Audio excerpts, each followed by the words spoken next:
Welcome back to the next latest episode of Out of Left Field. We're a left-wing podcast talking about all the latest interesting issues. You can find us on Facebook, Patreon, Twitter, and still on YouTube even. And SoundCloud. Don't forget SoundCloud. Well, yes, of course, SoundCloud. So we have, we're trying something a little bit different today for this episode. We have our first guest on the show, Mr. Avery. Hello. Avery, how you doing, man? Hi. Doing well. How are you guys? Excellent. You are a newly minted Jacobin author. Your article titled The Burning Question is up at jacobinmag.com right now. And we're a firefighter this year battling the inferno that was British Columbia over the summer. And I think we probably had the worst fire season ever in this province. Yeah, that's right. So thanks so much, guys, for inviting me on. Yes, it was the worst fire season we've had in BC on record since record keeping began. I believe that goes back actually about 150 odd years. About the wildfires in British Columbia. It included the longest state of emergency in BC's history. It included the largest mass evacuation in BC's history.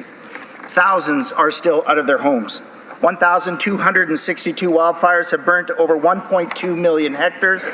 Over 53 million cubic meters of timber has been burnt. An area twice the size of Prince Edward Island has been scorched. Over 30,000 head of cattle are missing or lost altogether. To say the wildfires have taken its toll on our province would not be an understatement. They have been devastating in my riding at Caribou Prince George. Families have lost everything. Some are simply not returning.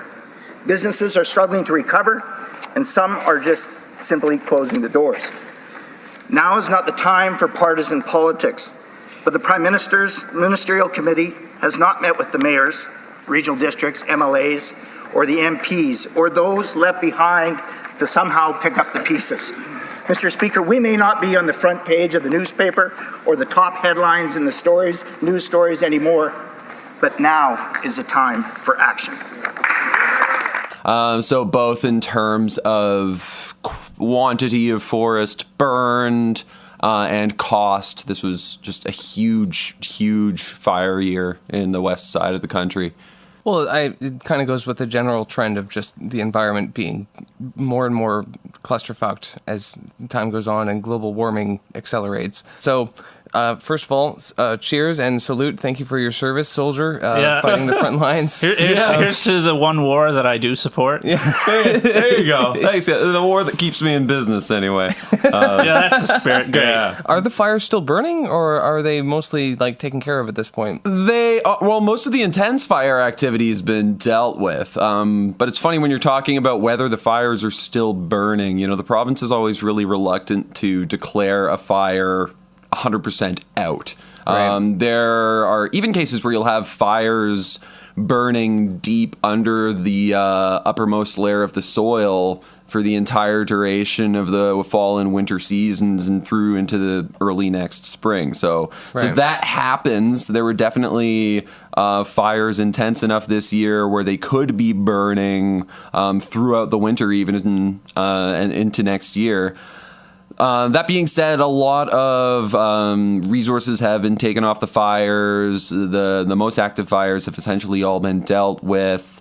There are still some ground patrols, like just kind of patrolling and mop-up activities that I'm aware of going on right now. But you can never call these things 100% out, especially with the season that we had this year. It was drier and longer than most, so probably you're going to see it take good snowfall in a lot of these regions until the ministry will go ahead and say that they've been officially dealt with, and that'll be, into October, November, December in a lot of these places. So. I read that the Fort McMurray fire was only a month or two ago declared out. It was burning the whole fucking time.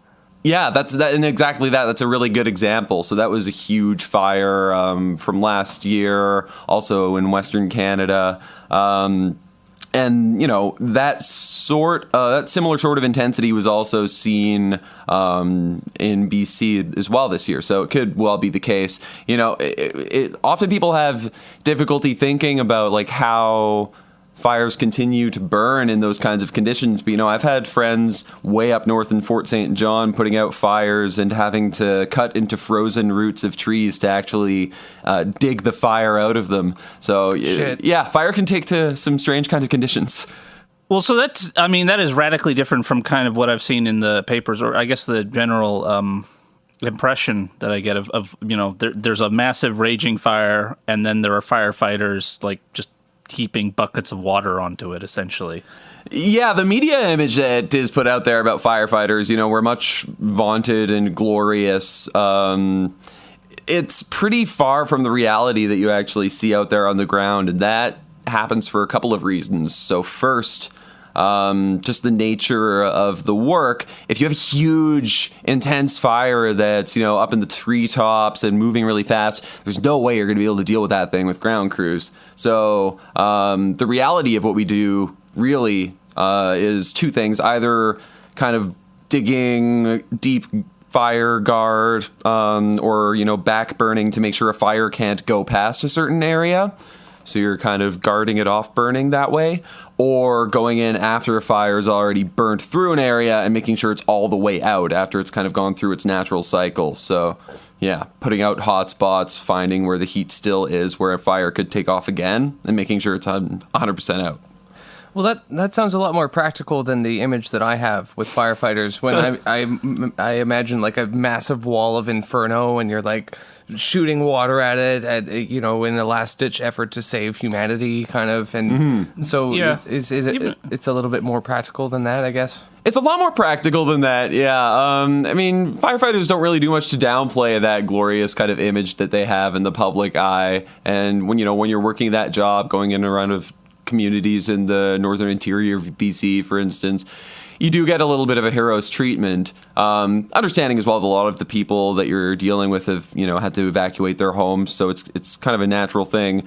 But I don't think the government minds having that very, again, I'll say glorified image put out there. And it kind of gets out because firefighters aren't really allowed to talk about what the job is like. You're not really allowed to release photographs or talk to the media or anything about what it's like on the fire line. It's really tightly controlled, yeah. Why is it? It's a good question. So everything on the fire is considered to be private property of the government. It's considered to be government property. And generally, the reason for that is in case they get sued. Oftentimes, fires are taking place on Crown land, but often you'll see it burning into private land or even reservation land. And the way that they conduct themselves on the line, if it got out there, through social media or what have you, and they can't really kind of hold on a tight rein on it, it could come back and bite them in the ass. So it's really tightly controlled. When you say like the difference between Crown land and private land, I mean, this is kind of one of the things that has been touched upon with like the softwood lumber dispute with the United States, right? Mm. And we keep getting sued or having tariffs put on our softwood lumber because it's, the Crown, it's seen as a subsidy by the United States, but it's just because the Crown owns the land and we lease it to private companies. So to what extent do private companies actually have a play in the industry, and like what role do private logging companies actually play in this? They don't have a lot, actually, and you're right. I don't know what the exact percentage is, but the vast majority of loggable land, of forestable land in BC is Crown land. I think it's over 90%, in fact, is Crown land. So there really aren't a lot of private plots out there. But as you say, when they're planning their logging operations, generally they're contracting that work out to private companies. So that concentrates a lot of power in the hand of the provincial government because they essentially hold the golden ticket for who gets to go in and log certain areas. So, yeah, that is generally seen in the United States as us subsidizing our stumpage fees, essentially to be able to sell wood at a very low cost. But it's just because the government kind of functions as the large bureaucratic body that organizes all of the natural resource extraction in BC, that it's able to be effectively so cheap. All right. I guess we should try to avoid talking about softwood lumber disputes as much as possible because that is a black hole in which no one ever escapes. There was like 3 months of our lives that we didn't have to hear those 3 words in the media. Okay, and fine. You have NAFTA being renegotiated right now. It's a live issue. Stop. No more. Fine. Good. We're done. We mentioned it. We had to mention it. It's over. No more. Until NAFTA is renegotiated again in a few months. We'll talk about it again. Okay.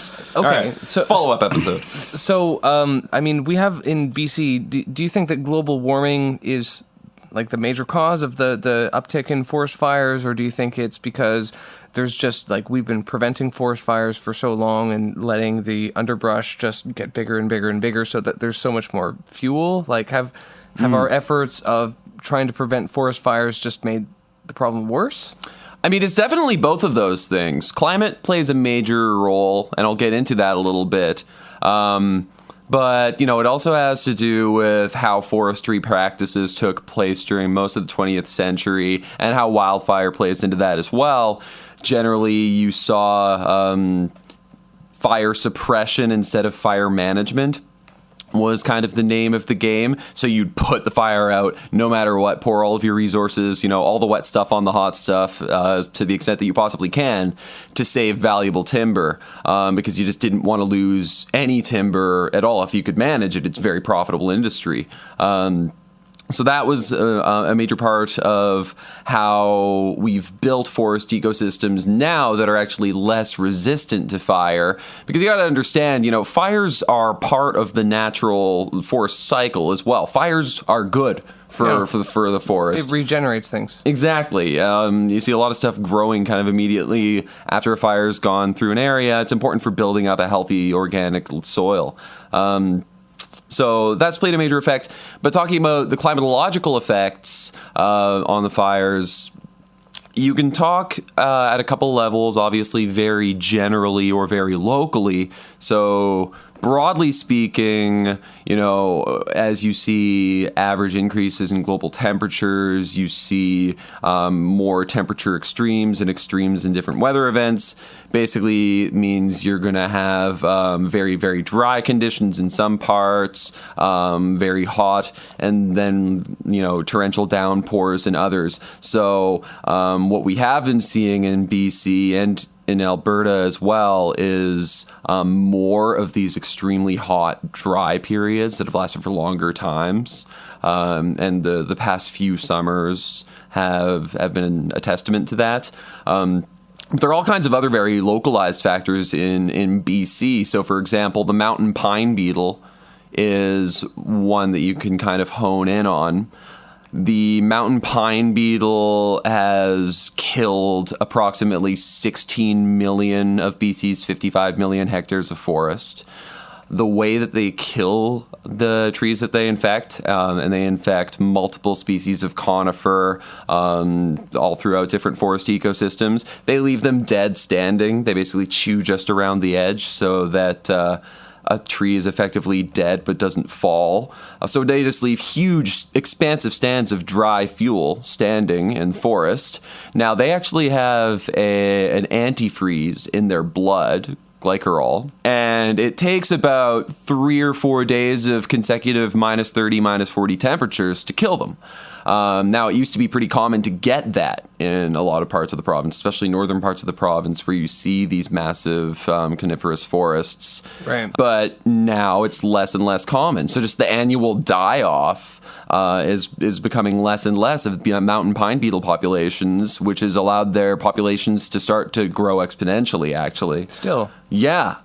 So, this is a pest that's been around for about 10,000 odd years, but because of recent changes in global climate, the kind of damage that they're wreaking on our forests is just taken off hugely.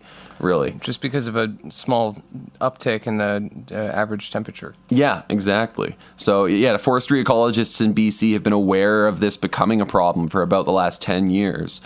Just the way that our forests have been devastated by it. And now it's really starting to kind of come back and bite us in the ass. So the beetles just ravage a bunch of forest, and then that it's just basically waiting to be set on fire. They're matchsticks, yeah. You have just, hundreds and hundreds of hectares of these Dry, dead matchstick wood, forests. Yeah, dry, dead fuels standing there, waiting to be burned. So, yeah. Just getting back for a minute to your own experience fighting fires. I know you mentioned when we were talking before about the international character of fighting fires in BC. What was that all like? Yeah, so it's really incredible when you're out there. So this year fighting fires, I was fighting fires alongside people from Australia, South Africa, Mexico. Mexico sent up over 300 firefighters, I believe, to get sent out to multiple locations in BC. Australia has a decades-long partnership with BC Forestry where they'll send resources back and forth at all levels. New Zealand sent up some firefighters too. Yeah, it's true. I saw some New Zealanders there. And even Canada-wide, I saw firefighters from nearly every province and territory on the fires that I was stationed at as well. Now, there is a little bit of a dark side to this, especially when you're starting to talk about the international picture. Probably the first time I became aware of this was a couple of years ago when I was fighting fire with a unit crew from South Africa. There were about 20 odd of them. And we found out that they were getting paid a fraction of what we were getting paid. So it was on average $8 an hour Canadian to 23, 24 of what a Canadian firefighter is making. Less than minimum wage. Yeah, exactly. So the justification that you would hear from the ministry is, compared to the wages that they'd be making at home, it's quite good. Yeah. But we've seen this game before with the exploitation of temporary foreign labor that the federal government and the provincial government in BC has accommodated and used. So it was much the same story there.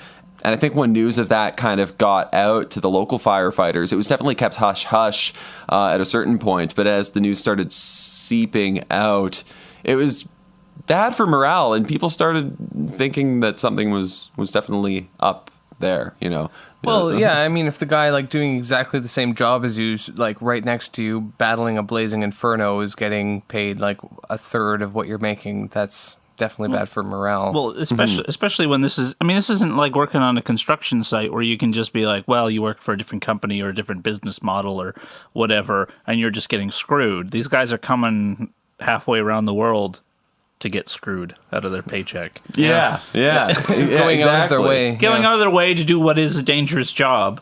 And that it's absolutely necessary that we have people to help with this. So it does lead to it has a solidarity breaking effect out there on the line, I would say. And it also speaks to a separate reality that provincial government is always eager to shrink the costs, minimize the costs in whatever way they can in mitigating forest fires.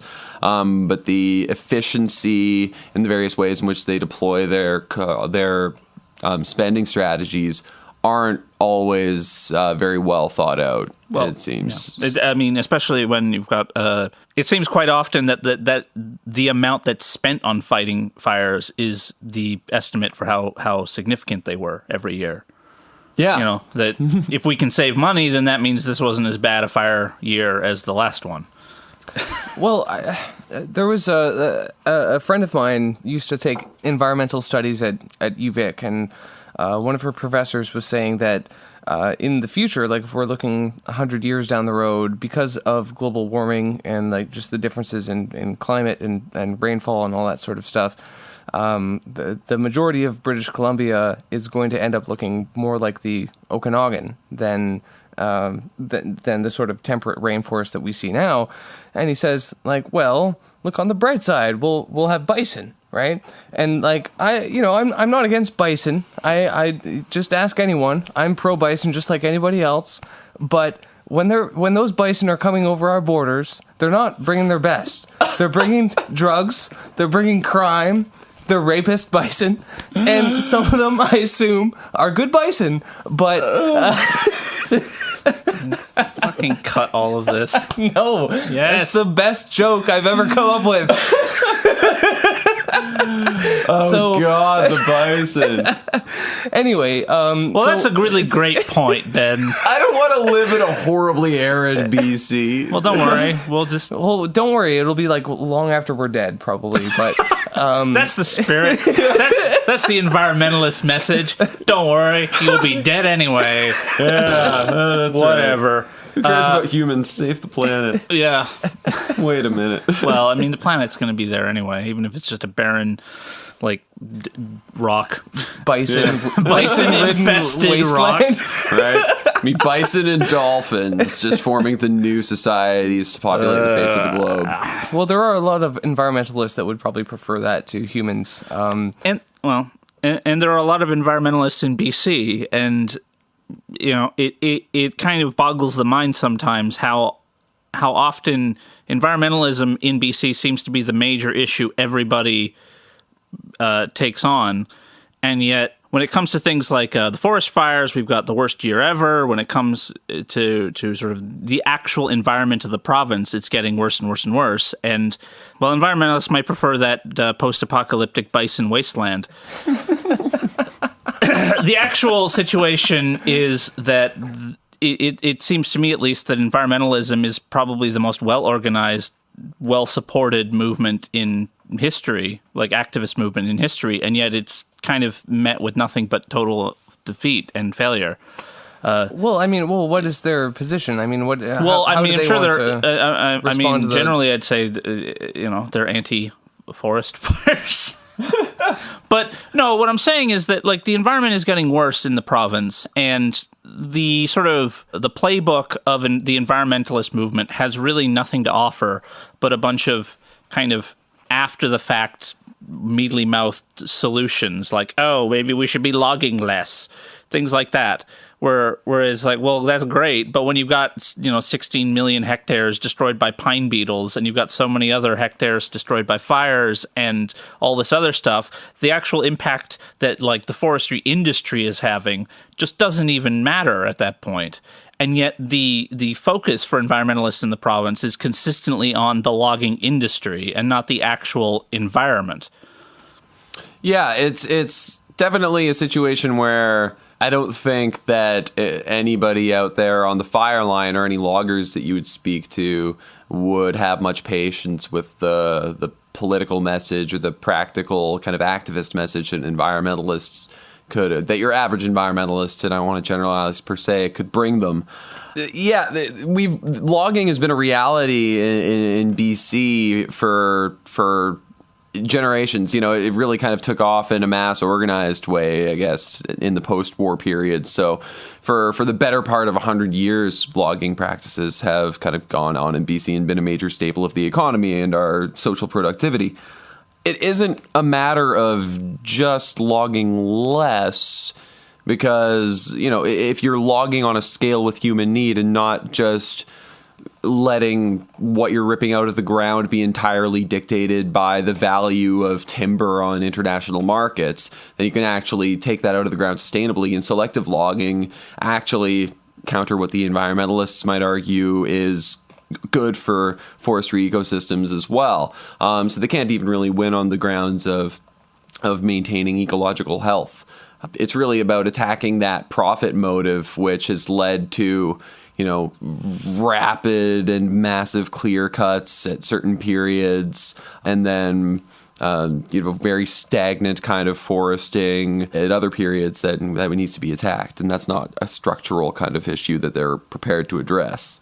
All right. One question I've wanted to ask, and this is sort of a general one, but do you think the overall response to the fires in BC has been effective? Because it often seems kind of like particularly over the summer or when it came to Fort McMurray, just sort of like a crisis situation, and just a bunch of resources were thrown at it, and who knows if it worked or not. Yeah, in my estimation, no. The kinds of response that the provincial government has to forest fires is not effective. It's not an effective strategy. And you're right, it seems like a permanent state of crisis because it is. It's treated that way in terms of how the provincial government organizes its fire response. Definitely there have been more crises of this sort in the news lately as well, because we're having more of them. This has just been part of the reality under changing global climate. But the government lacks adequate forethought, I would say, in the way that they respond to fires. So I'll give you a couple examples. Fire smarting is something that some private contracting companies have been starting to do a lot more of in BC recently, or trying to. If the contracts are available, often they aren't. And what fire smarting is essentially that doing little things around communities that make it more fire safe or will prevent fires from ravaging those areas in the future. So if you're near a community, things like cutting down trees really close to houses, or doing a little bit of brushing and bucking so that fire couldn't be transmitted as easily, getting rid of, easy ground fuels in certain areas, that kind of thing. There's all kinds of prevention measures that you can take. But the government hasn't been very inclined to take on that kind of work, and, not to the extent that they perhaps ought to. And each time we have these, increasingly worse and worse fire seasons, it seems like they're just scrambling in response and pouring money and resources on it in whatever way they can. And, they can't even oftentimes get enough resources to handle it in a cost-effective way, which is why they also have to go out to hire private contractor firefighters and take in labor from other countries where they can exploit it much more cheaply. It's because there's just not enough forethought in terms of an institutional response to fires in the province, which are becoming a worse and worse issue, that it feels like a permanent state of crisis. The companies that actually fight forest fires are sometimes privately owned? Yeah, I actually work for a private contractor, who I will not name. Of course. But you do see a mix of private and public firefighters. On most fires that I've worked at, you will see, close to about a 50-50 division, I would say. There's a little bit of a difference in terms of the tasks that private and public firefighters will take on fires. There's also a little bit of prejudice, I would say, on the part of a lot of government firefighters towards private contractors for a multitude of reasons. Right. Yeah. So, do you think the privatization of firefighting, is that a recent phenomenon? Is that something that's been going on for a long time? Is that just another way that the provincial government can just privatize anything they possibly can? Is that left over from the Liberal government? How did the private sector, I guess, my question is, encroach its way into a socially necessary task like firefighting? So it's happened in a couple of different ways. Definitely what you saw in the post-war period, when government organization of fire management and fire suppression started to really take off. It was very much a government institution, and a lot of the resources that was made up of in terms of staff was indeed guys that had just come back from the war and had a lot of skills that were easily adapted to firefighting. So working outside, remote camps, a lot of physical labor, this kind of thing. And it was very much a government operation. I don't know exactly when private companies started to encroach further into that kind of work. You've talked about the ways in which we currently fight fires now. How do you think it should be different then in the future?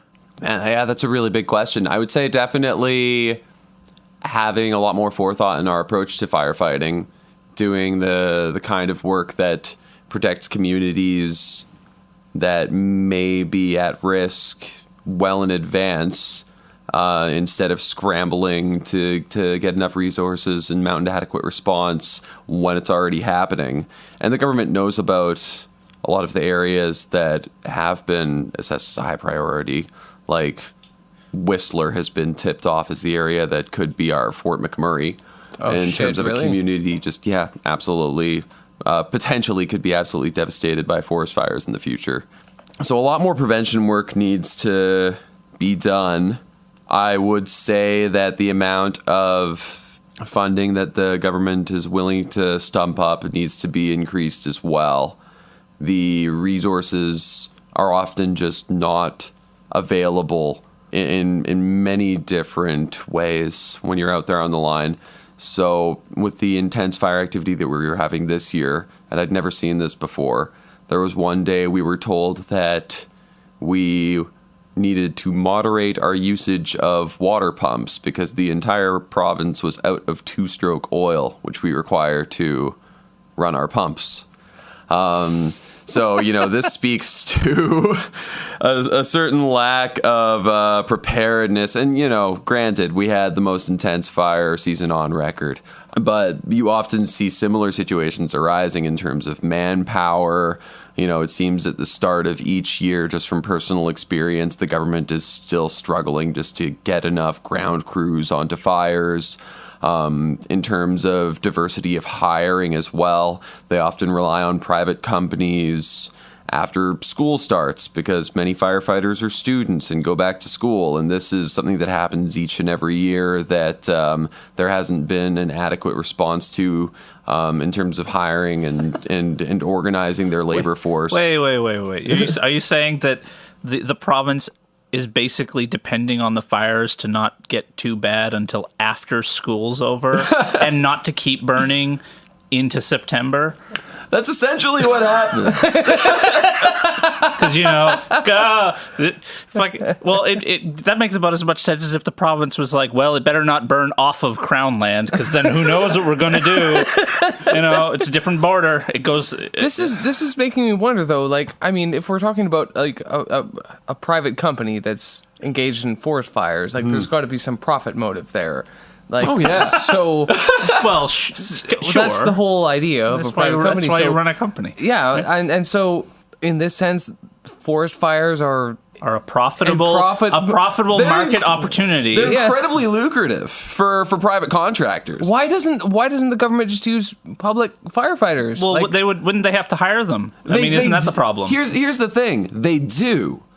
They do, and there are a lot of government firefighters that work on the fires as ground crews and in various different levels. But it's like this lack of central planning, essentially, that leaves them in a bind each and every season where they have to go out and hire private contractors who would cost the government a lot more money to bring onto a fire. So, if there was better planning and more funding upfront and well in advance of each fire season, then effectively you could have a much more efficient and organized operation without allowing the encroachment of these private companies. Well, and the more that you have private companies engaging in this, the less planning that you have just by definition, because the capitalist market is not, by definition, not organized at all. Absolutely.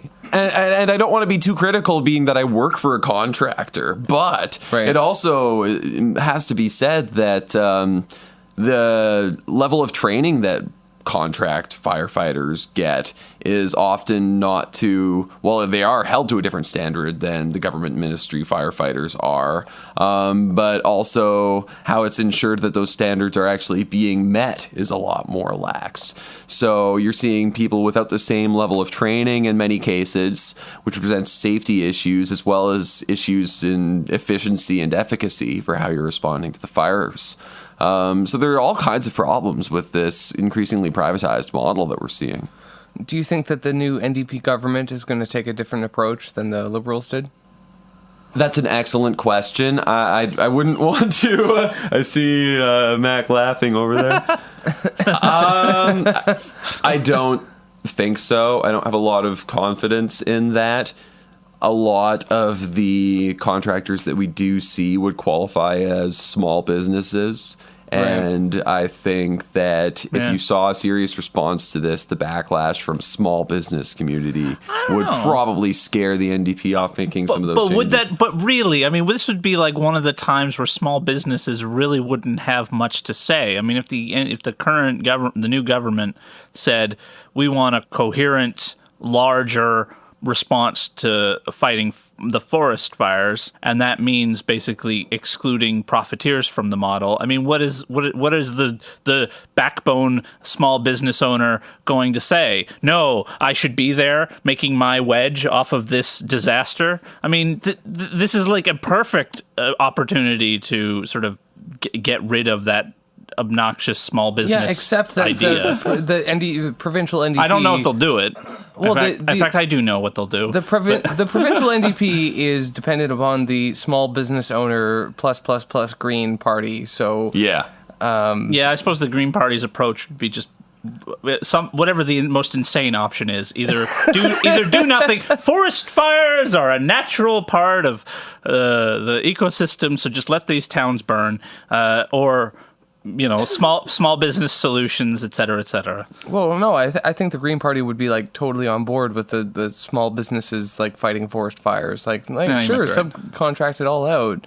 It's efficient. It's flexible. I still though, like even after everything that you've said, like the fact that fighting forest fires is like there's a profit motive behind that is just like, well, come on. That is an absurdity of the capitalist system. Every layer of the economy, even if the entire even if every single firefighter in the province was a government employee given a yearly salary that was excellent, it would still have, through just the materials they have to buy from private companies. I mean, you buy like insulation or any kind of equipment from a company that is itself private, that is making money off of charging you slightly more than what it costs to produce an axe or a truck or a fucking gallon of oil or whatever. Each one of them is making money off of the fact that fires are happening in the province and we have to stop them, and we don't get to choose whether or not we do that. That's something that's you bring up an interesting point there, because like we have to stop these fires, but there's a whole bunch of just fuel that's in the ground that's just sitting there and it's going to burn. And there's no other way around that. It doesn't matter if it's caused by some fucking jackass that throws his cigarette butt out of his car window, or a lightning strike, or whatever. The forests are going to burn, right? And there's no two ways around that. So I think that the fact that the notion that we have to stop the fires is... I mean, we have to stop communities from burning down. We have to stop houses from burning down. We have to stop the forest fires from affecting towns and cities and whatnot. But the fuel that's sitting in the soil, that's sitting on the grounds right now, there's no, like, it's going to fucking burn at some point. So, like, I think we have to take into account that this is the new reality. Like, the climate is changing. It's getting drier. It's getting hotter. And...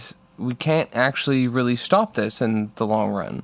And ultimately, if you saw the kind of approach from the government where, if they were willing to make this big push and improve the organization of wildfire management at the government level, hire a whole ton more people, essentially hollowing out many of the private contractors that they would be seeking to replace with government organized labor, you could effectively see, more effective response strategies as well. So a lot of these, ground fuels that are there waiting to burn, the kind of fire smart work that I talked about earlier, you could have the kinds of resources that you would need to do a lot more of this preventative work instead of being in this state of permanent crisis that we see now. So I think it would be a good move, but I agree with you that I think the small business angle, probably from the center of the government of the day, would be a little bit warmer to those small business interests that you're seeing in firefighting right now. So, and it's not just firefighting. They're in many aspects of forestry as well. A lot of the companies that do firefighting are also in tree planting, in pest control in the off seasons. So it's in all aspects of provincial forestry ecology. If you're a small business and you're only fighting fires, you have to figure out what you're going to do for the other 8 months of the year, right? So yeah, but the problem, I guess, is that the government is not hiring small businesses in order to promote small businesses. It's hiring them because they're either not prepared because they were trying to save money, or they're just trying to save money. I mean, what you seem to be suggesting, like a year-round sort of approach to fighting forest fires. It's not just that there's this forest on fire and now we need to respond to it. It's that we know that there will be forest fires in another 6-7 months, so let's prepare now. And those people could just be working basically like regular jobs year round. Wouldn't doing that make different shit. abundant sense? Well, though? sure, but that's also expensive, and I think that's really what a lot of the the previous governments, Liberals and NDP and others, have sort of been faced with, is this idea of saying, are we going to turn the firefighting industry into like an actual plank of the provincial budget that we have, and we say this is how much we're spending every single year, and we're going to spend this much next year, and so on and so on. Wouldn't and so that on. make abundant sense, though? Well, it would, except that it's difficult to justify when you're trying to cut costs and trying to balance the budget. budgets and saying like, well, yeah, and you know, no government has ever been blamed for not having a balanced budget because it was a bad fire year. You know, even though in reality those costs are entirely predictable, as predictable as road maintenance or healthcare or anything else. You can know what this will cost, but it's still, I guess this is maybe what makes firefighting kind of unique still, is that while it's like a well-established part of the provincial needs, and it's still treated like it's an exceptional thing. Like the crisis is in many ways somewhat artificial. Well, so it's like even in this year where it's been the worst ever, it still seems like, well, sure, but we're not actually going to act like it's going to be even worse next year. We're just going to wait until that happens. Well, I think again. we haven't come to terms yet with the fact of the realities of climate change and the drying weather, the change, the increase in forest fires. Like, it's almost like we don't want to acknowledge that this is going to be a fucking hallmark of our reality for the indefinite future. Because by making this is a crazy idea, but having a ministry of forest fires, which actually would be a really good idea. But that itself is acknowledging that we're fucked and that this is going to continue to be a shit show for the end of time.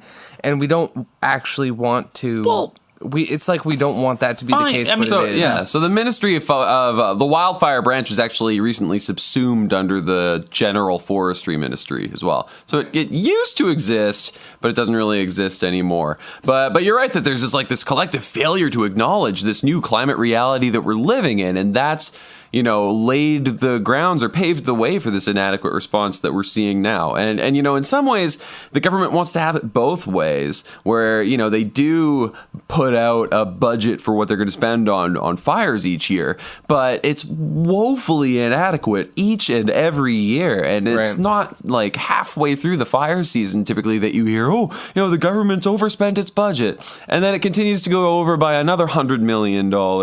And they're always, you know, at least for the past few years, and we've been having more and more intense fire years closer and closer to each other, they're blowing their budgets out of the water. So they have to collectively realize at a certain point the reality, the dynamics of the situation have shifted. It's a qualitative shift. And they just aren't waking up to that new reality yet. Yeah, it seems like two different forces that are kind of going in different directions. You've got sort of a push for, you know, budgetary austerity in one direction, and then global warming, and they're both so rapidly moving against each other that you end up with like a bizarre situation like what we had this last summer, wherein I don't even remember what it was. Super early when they just said they ran out of money and they don't have the resources, and they're kind of just like, well, what are we gonna do, you know? And when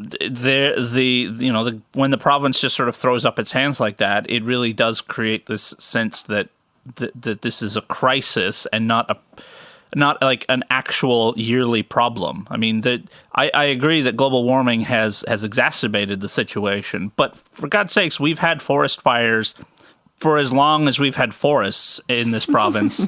It's not a new thing.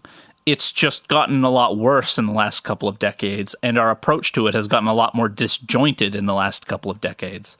So, from the perspective of someone who actually fights forest fires on the front lines, should we go ahead with the full communism route of actually nationalizing and completely state-controlled top...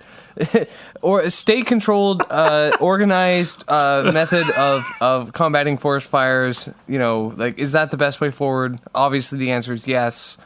So we don't need you here. See ya. Of course I do. Of course I think we should. We've talked a lot about, for example, the role that private contractors play. And at the end of the day, they don't serve to make operations more efficient or cost effective, and their very presence signifies a lack of preparedness, forethought, and effective organization around the problem of forest fires on the part of the provincial government. So that really serves to sum up the kind of joint private and government approach that we've been seeing, this very characteristically neoliberal approach to firefighting that we've been seeing so far in the province. And yeah, ultimately that's not been the most effective way to go about doing things. It seems like we are in this permanent state where we have no idea what the fuck's going on. And there's obviously a much more sane way to respond to the problem of forest fires. We are ready to acknowledge that the reality on the ground in terms of climate is just different now than it was when a lot of the institutions around forest firefighting in the province and in the country started to become deeply entrenched in the post-war era, so in the 40s and 50s. And we really need to kind of wake up to what it's going to be like going forward. And the kind of narrow confines of this, at the end of the day, profit-driven system aren't sufficient to accommodate that. We need to stop thinking of our forests and the trees in them as just dollar signs and start thinking about them as fundamental to, having those kind of healthy ecosystems going forward to sustain life in our part of the world. That needs to be our starting point. Well, sure. And I mean, just the fact that we have a massive amount of forests in BC, I mean, that itself helps combat global warming, that it takes in CO2, right? This is it's a province that's been built around the forestry industry. I mean, you mentioned the millions of hectares destroyed by pine beetles, but there's still so many more trees. It is amazing, actually. Everyone I've known who's ever come to this province has mentioned just how there's just fucking trees everywhere. And I think that when it comes to how we fight fires, how we deal with the forestry industry, it seems like the government almost pretends like this isn't a province mostly covered in forests sometimes. Yeah. It's, forest fires. Well, that's pretty weird. Better pump a bunch of money into solving this problem and done, And like you were talking about with the idea that the fires don't ever really end, or the province is kind of hesitant to do that. I understand the reasoning why they don't ever want to be definitively say it's over when it isn't. But conversely, it seems like there's this desire to have a clearly demarcated fire season, and then it ends because of course people have to go back to school. And that seems to have been what actually happened. And I suppose we were sort of lucky this year that in a year that was as bad as this, that the fires have not just kept raging into September and October. Mm-hmm. There's another really important question to address here. And when you frame the question in terms of should we go full communism now in terms of our approach to dealing with forest fires, the obvious answer is yes. The obvious answer is yes. It's always yes, right? The eternal answer. Right? But consider the main tenets of that: land, bread, and freedom. Right? And ultimately, we're talking about a set of land policies and forestry management policies that have been established by colonial settlers on this land. It's not our land, and this is a set of institutions and governments that's inclined to see the land as dollar signs. So in terms of incorporating First Nations into our approaches to forestry and adopting an approach that's radically different when compared with this kind of pure profit-based mentality, that's another ground that we could improve dramatically on, and that we do need to shift on. I mentioned to my dad earlier today that I was we were doing a podcast episode on forest fires, and he read somewhere that Aboriginal forest, I guess the Aboriginal community has a different, a separate team of forest fighters, and they were complaining about not getting enough work, even though there was a raging forest fire season. Do you know anything about that? Yeah, there's a couple of factors at play here. So often you see a lot more of Indigenous people working for private companies. That's been my personal experience anyway. And definitely a lot of those private companies kind of take that on as part of their identity. There is, in some cases, a lot of prejudice and aspersions cast in the directions of private contractors. In general, they're held up to be lazier, labor to a lower standard, what have you. So there's a lot of deeply entrenched, actually, institutional racism there in some cases towards Aboriginal firefighters. And, in many cases, these are people who have been working in forestry, working in forest firefighting for generations. I've worked with a number of Aboriginal firefighters that have been doing this for generations.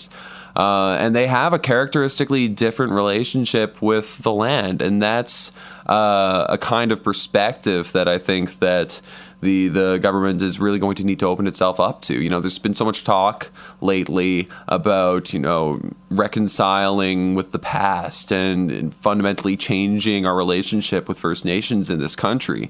Well, that starts with acknowledging that they were on this land first, and that their way of kind of framing their relationship to the land is fundamentally different and in many ways incompatible with what the colonial settlers came here and established and have been continuing for the better part of a century and a half. More than that. Sorry, more than a century and a half. Colonialism dates back before Canada's birthday. That's true. No, especially, I think that's actually a really interesting point, because often reconciliation is treated as kind of just an abstract policy statement or like a certificate that the federal government should sign or something, that there's not really anything practical to it. It's just a decision that a bunch of important people need to make. But when it comes to things like fighting fires, there, as you said, there is an actual practical way in which the principles of reconciliation could at least be applied. Yeah, and that is all part of a complete shift in consciousness that starts to let you see how connected all of these aspects of forestry ecology are, right? So one other thing that comes to mind is the effect of wildfires on viable hunting grounds for a lot of Indigenous communities. And that is obviously something that's directly connected to the more frequent and more intense kinds of fires that we've been having, destroying habitats and thereby destroying the very livelihoods of a lot of communities, but is not something that could be effectively handled from, the provincial wildfire branch, whose mandate is, only to look at fires, and from this very kind of economistic perspective as well. And they don't make prevention or any holistic sort of approaches that we could take to it. Yeah, exactly. Yeah. So the BC fires have not just been a thing that BC's cared about. It's been an international issue, or it's been seen by people across the world as sort of indicative of global warming. And to be honest, it's a bit irritating because oftentimes we're just treated as sort of just another bullet point in a list of bad things that happened in the year. And I think we've gone over a lot of the reasons why the BC fires have been so bad this year. I guess my question would be just how do you think the approach from the international sort of news media to BC has been really helpful, I guess, in any of this? Because we've talked a lot about the possible solutions, but it seems that a lot of the reports from parts of the world have just been kind of, oh, here's a bad thing that's going on. There's definitely an inadequate response on the part of international media. One thing that you see as a kind of constant refrain or you could call it a constant refrain, except the thing about it is it's so conspicuous in its absence. They never want to mention global warming or climate change when they're talking about natural disasters. I was looking at some great coverage talking from an independent news source, talking about how all of the hurricanes just ravaging the east coast of the United States how inadequately those have been covered, and how, for in some cases weeks of straight reporting from some outlets, the words climate change were never mentioned a single time. So it's been woefully inadequate in terms of just connecting the dots, and it's exactly the same case in terms of international reporting on the wildfire situation in BC, which is also international in that it's not just confined to BC, but the whole Pacific Northwest, stretching all the way down through California, has been ravaged by drought and fire. So, this is part of a broader narrative that brings in the shifting dynamics of global climate. As you see an average increase in temperatures, warmer air holds more precipitation. Air that holds more precipitation is going to produce hugely more rain in some parts, while concentrated in some parts, while producing more drought and dry conditions in others. Case in point in this is the hurricanes that you're seeing ravaging the eastern side of the continent and the droughts that you're seeing on the west. There's a lot of hand waving that goes on, but at the end of the day, it's not exactly rocket science. The evidence is in, and we're now starting to see on the ground the effects of this changing situation. And definitely the news media has not been effective in communicating this new reality. So a lot of people are still not quite at the point of connecting the dots themselves. And if we're going to have a massive political response to this oriented in the right way, there needs to be a significant change there as well. Yeah, I mean, if we criticize the government for thinking that the fire season lasts from June to September, it's like when it comes to the news, they seem to think that the story is only going to last for like a week or so, and then they move on. Yeah, it does seem that, and it's unfair, I suppose, to lay this on the news media that there's a global crisis, and in many ways the news media's job is not actually to report that; it's to produce news stories every day. But that is the world we actually live in. And if it's not being reported accurately or completely, then, that is a problem.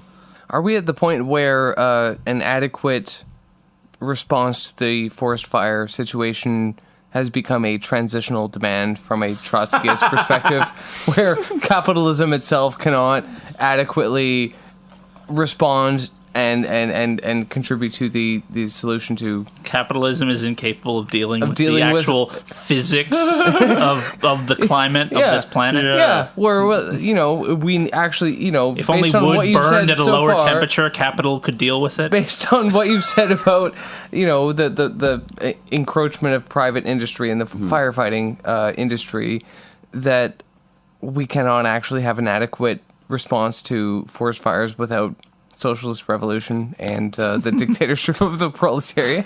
I think. Even a bit more seriously, I suppose, but just... No, I was being completely serious. I know you were being serious, and I'm being more serious. Okay, go on. It does honestly feel like that. It does seem like capitalism is just really, really bad at dealing with reality. With more the problems and more every that year, itself creates? Well, yeah, even if we were to pretend like this isn't caused by industry or global warming, even if we were to say global warming isn't real, it's still a horrible response. It's still bad. Like the fires that actually occur, even if you pretend that it has nothing to do with global warming, the response to them is still terrible. So... at this point, in many ways, I don't really care if, the Republican Party still is like, oh, I don't really know. Maybe global warming isn't real. The evidence still needs to be, piled up. I don't give a shit at this point.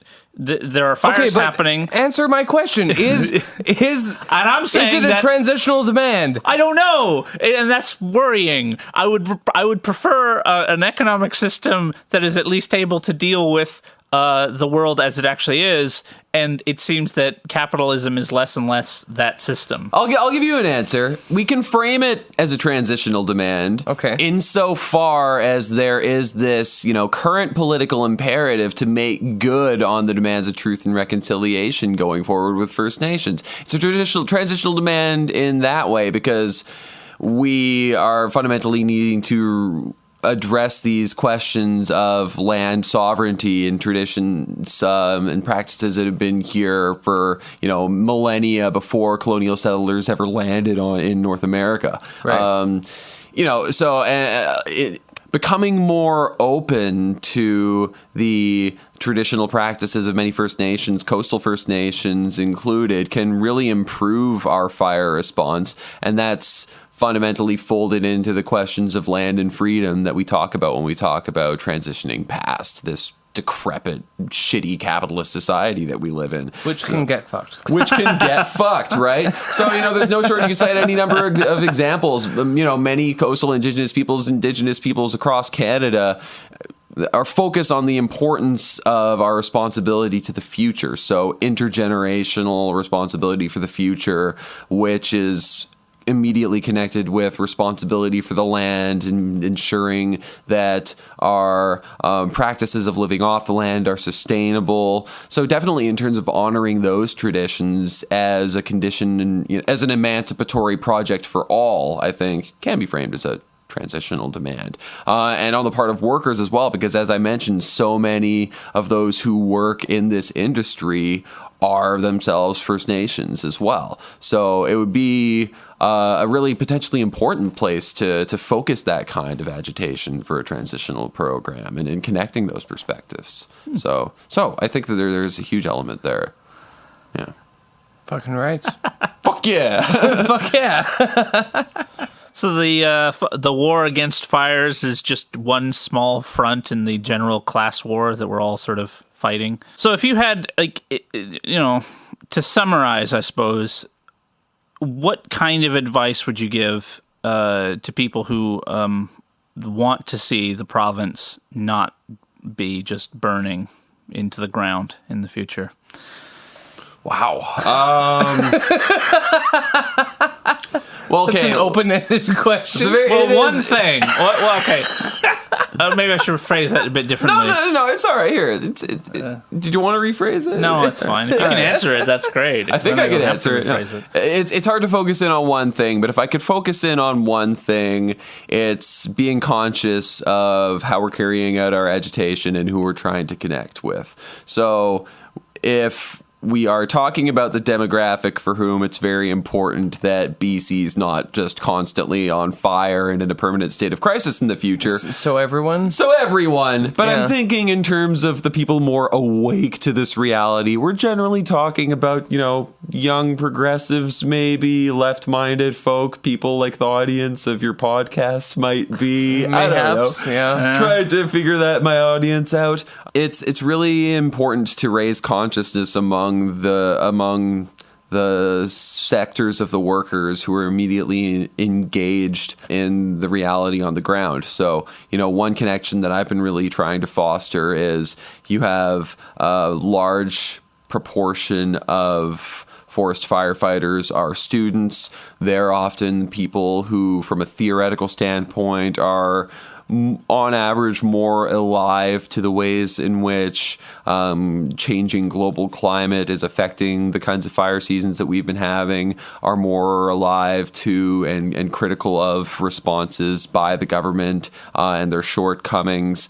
So I think that a big connection needs to be made between, those kinds of critical frameworks that often just kind of fester in the academy and really struggle to get outside of themselves there. They can potentially connect with, people on the ground and a broad section of workers in forestry on fires. This is potentially a place where young progressives can actually make meaningful connections with people working in all different pockets of forestry in BC.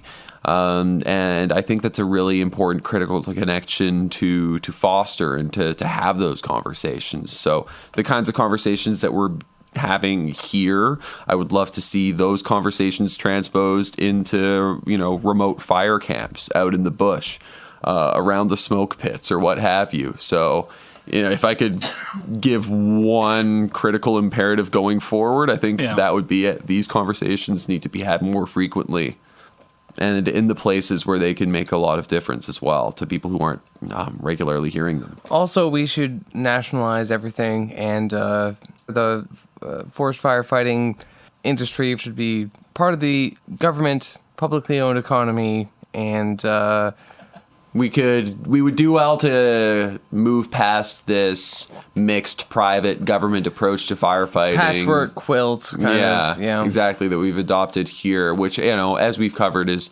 neither efficient nor effective nor sane or in cheap any way. Even. Yeah. In the long run.